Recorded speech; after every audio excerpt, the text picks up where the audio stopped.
Trump की military ताकत पर अब फुल स्टॉप लग चुका है। अमेरिकी संसद में ईरान वॉर पावर प्रस्ताव पास हो गया है, जिसके बाद ट्रंप बौखला गए हैं। अब ट्रंप अगर कभी चाहे भी तो भी ईरान पर हमला नहीं कर पाएंगे, क्योंकि इसके लिए संसद की मंजूरी लेनी होगी। ट्रंप के ही 4 सांसद उनके खिलाफ चले गए, जिसके बाद ट्रंप ने पोस्ट किया है।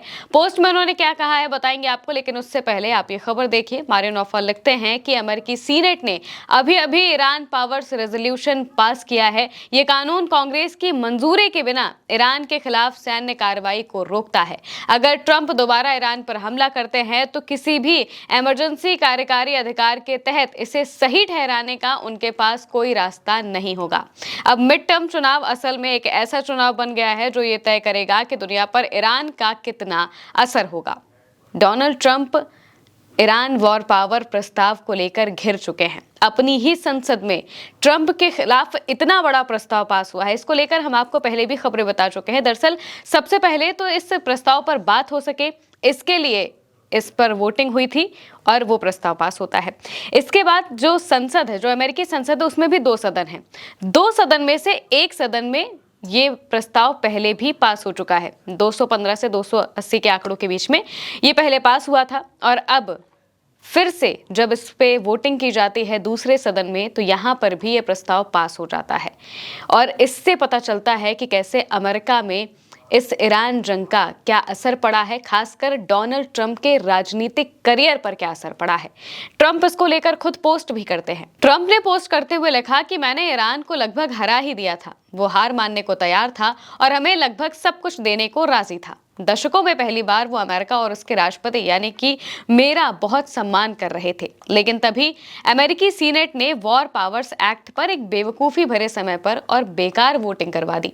इससे दुनिया में आतंकवाद को सबसे ज्यादा बढ़ावा देने वाले देश को यह संदेश गया है कि अमेरिका को मेरी कार्रवाई पसंद नहीं है और मुझे इसे रोकना चाहिए। और ऐसा करके उन्होंने दुश्मन की मदद ही की है। 4 रिपब्लिकन लूजर्स यानी कि हारने वालों ने डेमोक्रेट्स का साथ दिया और ईरान ने मेरे लोगों से पूछा इस सब का क्या मतलब है। इन सेनेटरों ने मेरा काम और मुश्किल कर दिया है, लेकिन मैं इसे किसी न किसी तरह पूरा करके ही रहूंगा, क्योंकि मैं हमेशा अपना काम पूरा करता हूं। ट्रंप अपने पोस्ट में कह रहे हैं कि अब ये मैसेज दुनिया में जाएगा कि ट्रंप ने जो कार्रवाइयां की, जो ईरान पर बम बरसाए, जो लगातार हमले करते रहे, जो होर्मुज पर ब्लॉकेड लगाया, जो ईरान के लीडर्स पर हमला किया, ये सब कुछ उन्होंने गलत किया।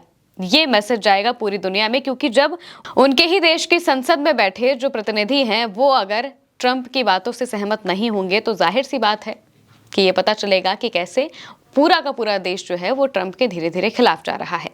अब यहाँ पर सीनेट में जो प्रस्ताव है वो 50-48 के अंतर से पारित हुआ। इसका मकसद है ईरान के खिलाफ किसी भी नए सैन्य अभियान को कांग्रेस की मंजूरी के बिना आगे बढ़ने से रोकना। ये पहली बार है जब इस तरह का कोई भी प्रस्ताव कांग्रेस के दोनों सदनों में पारित हुआ हो। इससे पहले ट्रंप के खिलाफ न जाने कितने ऐसे प्रस्ताव लाने की कोशिश की गई, लेकिन ये एक प्रस्ताव है जो कि पारित हुआ है दोनों सदनों में। हालांकि ये कानून अभी भी नहीं बन सकता, क्योंकि कानून बनने के लिए राष्ट्रपति के सिग्नेचर की जरूरत होती है, और ट्रंप भला अपने खिलाफ हो रहे इस कानून पर साइन क्यों करेंगे। लेकिन बिल का दोनों सदन में पास हो जाना ही बहुत बड़ी बात होती है, क्योंकि ये पॉलिटिकली ट्रंप को बहुत ज्यादा डेंट पहुंचाने वाला है। इसने ट्रंप प्रशासन की नीति पर बढ़ती असहजता को उजागर कर दिया है कि डोनाल्ड ट्रंप की नीतियां ठीक नहीं हैं, और इससे हर कोई सहमत नहीं है। ये सबसे बड़ी बात है। दूसरी बात यह भी है कि ट्रंप के ही 4 सांसद उनके खिलाफ हो गए थे। Lisa Murkowski, Susan Collins, Rand Paul और बिल कैसिडी। इन्होंने डेमोक्रेट्स का साथ दिया और ट्रंप के खिलाफ वोटिंग की, और इन्हीं वोट्स की वजह से ही ये प्रस्ताव पारित हो सका है, पास हो सका है। वहीं जो डेमोक्रेट सांसद हैं जॉन फेटरमैन, उन्होंने प्रस्ताव के खिलाफ वोट किया था। इस वोटिंग ने दिखा दिया है कि ईरान नीति को लेकर मतभेद अब सिर्फ 2 दलों के बीच नहीं रहे हैं, बल्कि दोनों दलों के अंदर मौजूद भी है। इसी तरह का एक प्रस्ताव 3 जून को हाउस ऑफ रिप्रेजेंटेटिव में 215 के मुकाबले 208 वोटों से मंजूर हो चुका था, और मंगलवार को सीनेट ने इसे 50-48 वोटों से पास कर दिया। दोनों सदनों में ट्रंप की रिपब्लिकन पार्टी के पास बहुत कम अंतर से बहुमत है।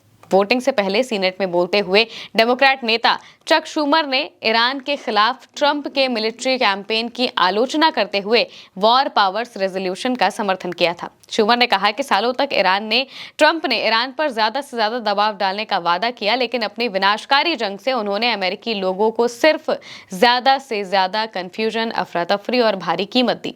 बार बार सीनेट के ज्यादातर रिपब्लिकन नेताओं ने अमेरिकी लोगों के बजाय ट्रंप और उनकी जंग का साथ दिया। ईरान में ट्रंप की ऐतिहासिक गलती की कीमत अमेरिकी लोगों को चुकानी पड़ी है। इसे अमेरिका की अब तक की सबसे खराब विदेश नीति वाली कोशिशों में से एक के तौर पर इतिहास की किताबों में दर्ज किया जाएगा। अमेरिका में ईरान के खिलाफ जंग बहुत अलोकप्रिय है। एक रिपोर्ट का मानना है कि करीब 24% लोग जो कि अमेरिका में मौजूद हैं वो ये बात मानते हैं कि ये जंग उस कीमत के लायक नहीं थी जो इसके लिए चुकानी पड़ी है। यानी कि अमेरिका ने जो अपने कई बिलियन डॉलर्स के अपने एयर बेसिस खो दिए, अपने एयरक्राफ्ट्स खो दिए और न जाने कितने सैनिकों को की जान गंवानी पड़ी, ये सब कुछ इस जंग के लायक था ही नहीं जो कि अमेरिका ने गंवाया है। वॉर पावर्स रेजोल्यूशन राष्ट्रपति को निर्देश देता है कि वो ईरान के खिलाफ चल रही सैन्य कार्रवाई से अमेरिकी सेना को हटा ले। इसमें कहा गया है कि ट्रंप को ईरान के खिलाफ और ज्यादा सैन्य बल का इस्तेमाल करने की इजाजत तभी मिलेगी जब युद्ध की घोषणा या फिर कांग्रेस की तरफ से कोई खास मंजूरी मिली हो। हालांकि ये रेजोल्यूशन मिडिल ईस्ट में सीमित सैन्य मौजूदगी बनाए रखने की इजाजत देता है ताकि अमेरिका या फिर उसके सहयोगियों पर किसी भी हमले को रोका जा सके। लेकिन ये कॉन्करेंट रेजोल्यूशन है, ना कि बाइंडिंग लॉ। इसे प्रेसिडेंट के साइन की जरूरत नहीं है और ये कानून नहीं बनता है। ट्रंप इसे आसानी से नजरअंदाज कर सकते हैं या फिर वीटो कर सकते हैं। ट्रंप की एग्जीक्यूटिव मिलिट्री ताकत पर कोई लीगल बाध्यता नहीं होगी, लेकिन ये एक वैचारिक रूप से ऐसी बाध्यता है कि उन्हें उन्हीं की पार्टी में घेरा जा सकता है। ये कांग्रेस वर्सेस प्रेसिडेंट की पुरानी बहस का भी हिस्सा है, लेकिन ट्रंप को रोकने के लिए पर्याप्त नहीं है। अगर कांग्रेस फुल AUMF यानी कि authorization for use of military force pass ना करे या फिर फंडिंग कट ना करे तो असर सीमित रहेगा। इस बीच एक नए राष्ट्रीय सर्वेक्षण में ट्रंप की लोकप्रियता घटकर 30% तक पहुंचने का दावा किया जा रहा है। ईरान युद्ध की लागत, अर्थव्यवस्था को लेकर बढ़ती चिंता और 2026 के मिड टर्म चुनावों की तैयारी के बीच ये मुद्दा अमेरिकी राजनीति में बड़ा विवाद बनता जा रहा है। अमेरिका में इस बीच में जहां पर एक तरफ कहा जा रहा है कि MOU में साइन होगा, डील होगा, ईरान से डील हो जाएगी, लेकिन इस बीच में जब ये रेजोल्यूशन पास होता है तो ये ट्रंप के ऊपर ही उल्टा और ज्यादा दबाव बना देता है, क्योंकि इससे पता चलेगा कि ट्रंप ईरान पर हमला नहीं कर सकते हैं। दूसरी तरफ ईरान अपनी बातों में मजबूत साबित होगा और किसी न किसी तरीके से ट्रंप को ईरान के शर्तों पर डील करनी पड़ सकती है। फिलहाल के मेरे यानी महिमा के साथ इस खबर में इतना ही। आप देखते रहिए उल्टा चश्मा यूसी।